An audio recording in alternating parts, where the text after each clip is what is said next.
Thanks to a huge part of the success of the Masters of the Universe 30th anniversary line that was planned for Classics in 2012, attitudes were starting to shift about the Masters of the Universe brand in both upper management and retail. For 2012, we had a huge rollout to celebrate the 30th anniversary, from Comic-Con figures that paid sort of a homage to the original He-Man trio, to, and yeah, take a drink, robust line of action figures. I used to use that word robust all the time. I guess I haven't used it much lately, but it was this word that I think turned into a drinking game for me back in the day. Well, after, trying and trying again, and the Masters of the Universe brand being, well, I don't want to use the word failure, but not meeting financial expectations, you should say. Right before 2000X came out, it was an unknown brand at retail. 2000X came and, well, while fans loved it, retail not so much. Classics, though, kind of changed things, and it brought the brand back into the eyes of success. So the plan was to do a huge kind of multimedia event called the Fall of Eternia and try to get retail back online with Masters of the Universe. This was going to involve a story where the main characters of He-Man and Skeletor were going to be aged up, if you will, and it was going to tell the continuing saga of kind of what happened long after Filmation and or 2000X came to an end, and the characters had moved on, or, I would say grown up. They were both going to get dramatic new looks. Skeletor would have had these big ram horns coming out of the side of his head, a look that actually wound up getting used by DC Comics in their new 52, which was great because it was an awesome look, and it was a shame to not see it used at all. He-Man was going to pick up on the look created for the Classics line of King He-Man. So you would have essentially seen King He-Man and call it Ramhorn Skeletor, or what we were calling Fall of Eternia Skeletor, locked once again in mortal combat against each other, taking the story to the next level and ideally getting retail excited to take the brand again. This was, I would say, the closest it probably came to something like Star Wars Shadows of the Empire, which was a multimedia event from 1998 that basically had toys, had video games, had books and comics, everything but a movie. And that was kind of sort of the idea, was it was going to be all of the excitement of MOTU without a movie. But like a lot of plans in Toyland and with toy companies, things fell apart. And this happens all the time. It had nothing to do with Masters, it's just the way things happened. And the only toy that actually wound up shipping was the King He-Man Mini, which was originally supposed to be paired with the Fall of Eternia Skeletor. But at the last minute, before he was sculpted, since everything fell apart, it was swapped out for Clawful. But that is why King He-Man made it into the Minis line. It was supposed to be a Fall of Eternia 2-pack of He-Man versus Skeletor. Well, even though the grand plan of having this be a larger multimedia event with comic books and potentially a video game, maybe even a direct-to-DVD movie, to try to get MOTU back into retail, all of the work was picked up in the mini-comics, and the Fall of Eternia storyline continued a little bit, told as He-Man and Skeletor, their final battle. And guess where we picked that up from? Yes! Let this be our final battle! So the storyline that was proposed for Fall of Eternia wound up getting into the mini-comics somewhat. He-Man found himself with new allies on Trala, and they were called to defend the Temple of Power, which was kind of the proto-Castle Grayskull built by Trollins. Skeletor, of course, had his new allies, which were the fan choice figures, the runners-up. So you had the vintage runner-up figures versus the new runner-up figures in a giant melee before the Temple of Power. And during this, He-Man and Skeletor turn towards each other, and this is meant to be their final battle. They are going to have it out, and we are going to get to use a lot of the elements that were created for this never-launched Fall of Eternia storyline. And of course, Skeletor still he's up to his, old tricks, I guess, or his his MO of wanting all of the secrets and to capture this world, whatever world it may be. He zaps He-Man with a giant blast from his New Adventures Havoc staff, and of course this storyline is following up on after New Adventures had come to a close, as far as continuity is concerned. He-Man quickly turns and opens up the drawbridge or jawbridge of the Temple of Power using his power sword, which is a direct homage to the way the power sword was meant to open up Castle Grayskull back in the original pitch for the 1982 line. You can see Skeletor in one of the rare early storybooks and mini-comics where he actually does this. You can see more about that in a video here. That concept was sort of dropped, but we wanted to pay homage. So Skeletor and He-Man enter the Temple of Power, and there they see the Star Tree. So the Star Tree is what produced the Star Seed. This is the source of the Star Seed. It was a seed of this tree. Get it? How it's kind of all connected, the Temple of Power being a bigger version. So instead of a seed, it's got the tree. So that's where the Star Seed made its way to Eternia, but the original tree that it came from is inside the Temple of Power on Trala. So Skeletor and He-Man both come in contact with this huge amount of magic energy and are transformed into their ultimate versions, the laser light and laser power versions of He-Man and Skeletor, which was a way to get them into continuity. Skeletor smashes He-Man in the face, giving him his now trademark scar across his eye that he has as King He-Man. And for those asking why we gave him a scar, well, comic books are, and toys, a visual medium. And the idea of giving him a scar visually tells people that time has passed, that battles have happened. And yes, I know this was kind of a rip-off of Anakin Skywalker, but it was done for the same reason. It's to show that time has passed, because movies also a visual medium. We were taking advantage of the medium, not trying to just copy Anakin and his eye scar. So outside the temple, He-Man musters and connects with the Star Tree inside, gives his call of "I have the power," and with a giant sound effect, and in fact my favorite all-time sound effect of all time, yeah, that sounded great, Thrack-a-Doom! He blasts Skeletor with all of his might, all of the power of the Star Tree, of the Sword of Power, all of it in one giant force blast. Force blast? Boy, am I getting on to more Star Wars things? I really gotta watch that.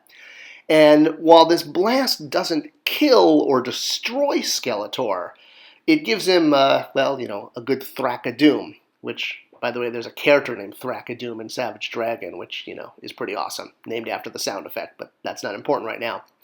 So this blast separates Keldor and Demo-Man. You may recall Demo-Man was merged with Keldor to save his life by Hordak. So now with the blast essentially separating the two of them, Skeletor reverts back to Keldor and his face is burned by the acid. Meanwhile, Demo-Man is kind of, whoa, I'm like corporal now, versus incorporeal as a ghost. Am I pronouncing that right? And he's like, oh, I have a body of my own. Wow, this is interesting. Well, I'm getting out of here. So he takes off into the air to have adventures of his own, leaving Keldor's dying body behind.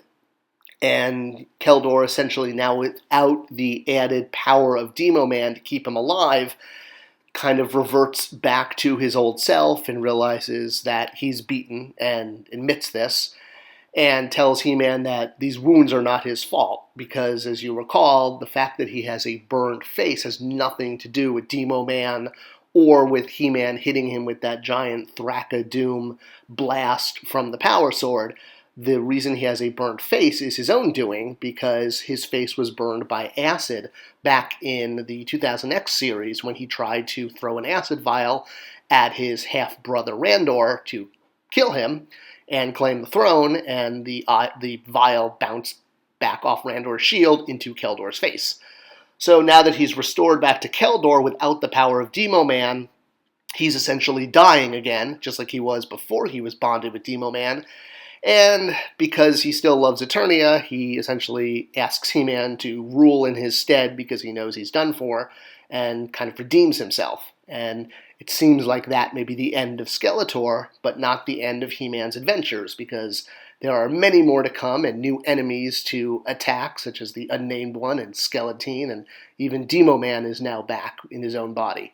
But we do note, of course, right there over Keldor's dying body at the bottom, that it's never the end. And if you just keep reading the mini-comic onto the last bonus page, we get a close-up of Keldor's tombstone standing in the middle of Trollan soil there, saying that he's a lost soul now at peace, which I completely stole from Adam Warlock's tombstone from the 70s. And a few feet show up and are observing the tombstone and are calling on another unnamed visitor to step forward. It's revealed that these are cosmic warriors a la Zodak, and one of them based on Sagittar, others familiar from the Filmation series, and then we added a female lizard kind of character. And Despara steps up using the new Havoc staff and using the Honor of Grayskull, her She-Ra powers. She's obviously now under the influence of Horde Prime, uses the power to resurrect Skeletor and basically turn Keldor back into Skeletor, but this time instead of being Skeletor by combining Keldor and Demo-Man, he is Skeletor via dark magic from Despara, and now has a slightly different look. So we now open up into the next issue of the mini-comics with King He-Man and Despara in battle over a jungle bridge, which was absolutely influenced by Temple of Doom when Axel and I were talking about what it should be, noting it is part one of a three-part saga. Where have we seen that before? But this time we meant it, and we were going to do 3 parts. Well, at least we hoped we would. So in this mini-comic, things pick up with He-Man returning to Eternia after that final battle with Skeletor on Tralla, and basically trying to pick up the pieces of his life. New adventures are in the past, the final battle with Skeletor is in the past, and he has a lot to kind of get reacquainted with back now that he's on Eternia again. So, the first thing he does, of course, is visit Castle Grayskull, which is now being overseen by the new sorceress, Teela, since the sorceress was poisoned by King Hiss in the 2000X series, which was established that was going to be kind of her end. So Teela has taken over, and it's time for them to finally have that kiss that they've been waiting for all these years, while He-Man's been away in new adventures saving the galaxy. And Teela reveals that while he's been away, she gave birth to his son, because they were secretly married before he left. So their biological son, Dare, who is heir to the power of He-Man, and He-Man realizes that somehow he knew about his son all the way in New Adventures. Well, meanwhile, a few months pass, and Eternia is attacked again by Despara bringing her puppet Skeletor with her. You'll notice that Skeletor is being controlled by Despara through kind of red marionette strings going right to his skull. The idea that he was sort of just a puppet of hers. He's not fully Keldor, he's not fully Skeletor. And of course, He-Man and the new Masters rush out to defend Eternia and Castle Grayskull and take out Despara, her puppet Skeletor, as well as all of the Skelecons that are attacking. During the battle, one of the new Masters slices off the new Fall of Eternia Skeletor's arm, which is sort of just being kept alive by energy as is, and he's kind of, zombified, going like, "Guh, what happened?" And he's like, "Where'd my arm go?" Despara, meanwhile, is angry at He-Man because she wants to revenge her father, Hordak. She's under the impression, she's under his hypnotic spell that she is Hordak's daughter. Well, He-Man reveals that Skeletor is actually the one who killed Hordak, not him. If you recall back from mini-comic number 3, when Skeletor takes out Hordak in that final blast before leaving for new adventures. So, Despara basically saying, well, whatever, this doesn't change anything. I'm still going to take over Eternia in the name of Hordak. By the way, I'm going to remove my mask and reveal that I'm actually Adora under here because, you've thought that She-Ra had been killed, but it turned out she was just possessed by Horde Prime's soul. She quickly decapitates Fall of Eternia Skeletor, letting all of the black energy out, and his body is once again on the ground. And, actually, before he hits the ground, he kind of wanders around headless like a kind of a chicken with its head cut off first, while Despara throws a mystic net over King He-Man, capturing him. Now, of course, King He-Man has to be saved, and he's going to be saved by none other than his son, Dare, who runs to grab the original Power Sword, holding it above his head and calling out, "By the power of He-Man, I am Hero," which was the new call to power established in the original Hero Son of He-Man guide.